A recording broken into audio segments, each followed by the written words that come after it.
Մաթեմատիկան ֆինանսների աշխարհում անձնական բյուջե։ Ինչ է ֆինանսը։ Ֆինանսներ բառը հաճախ գործածվում է կենցաղում մատնանշելու փողը։ Ֆինանսավորում եզրը նշանակում է ապահովում դրամական միջոցներով։ Դրան փող բառերը փոխկապակցված են մաթեմատիկա գիտության հետ։ Ֆինանսավորել որևէ մեկին, ունենալ ֆինանսավորում, տեղյակ լինել կամ հաշվել սեփական ֆինանսները անհնար կլիներ առանց մաթեմատիկայի։ Մաթեմատիկան ֆինանսների հիմքն է։ Առանց մաթեմատիկա իմանալու մենք չենք կարողանա ճիշտ հաշվել մեր ունեցած ֆինանսները։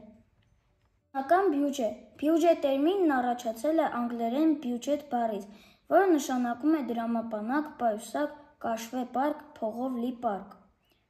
Բյուջեի ուսումնասիրմամբ զբաղվում են ֆինանսների գիտությունը։ Անձնական բյուջե նշանակում է ունենալ ֆինանսավորում, սեփական ֆինանսներ, սեփական գումար։ Անձնական բյուջեն կառավարվում է անձի կողմից, նա է վերահսկում, տեսնում է իր խնայողությունները, ծախսերը։ Մաթեմատիկան առօրյայում գանձապահի աշխատանքը եւ մաթեմատիկան։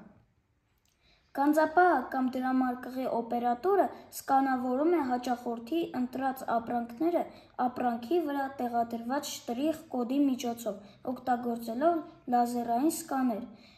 Գանձապահները գրանցում են ստացված գումարները եւ կարող են պատրաստել գործարքների հաշվետվություններ, կարդալ եւ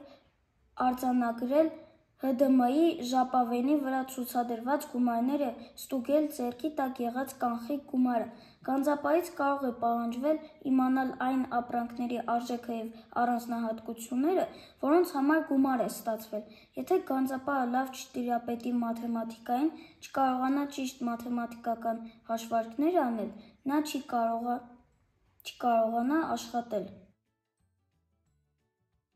Գանձապահի աշխատանքում մաթեմատիկան շատ է կիրառվում։ Օրինակ, գանձապահը հաշվում է, թե ինչքան ապրանք պետք է գնի, հաշվում է գումարները, հաշվում է եւ տալիս մանրը, հաշվում է օրվա ստացած կամ վերջացած մթերքները, հաշվում է օրվա աշխատած իր գումարը, հաշվարկներ է անում։ Համոզվեցինք, որ մեր առօրյան կապված է մաթեմատիկայի հետ։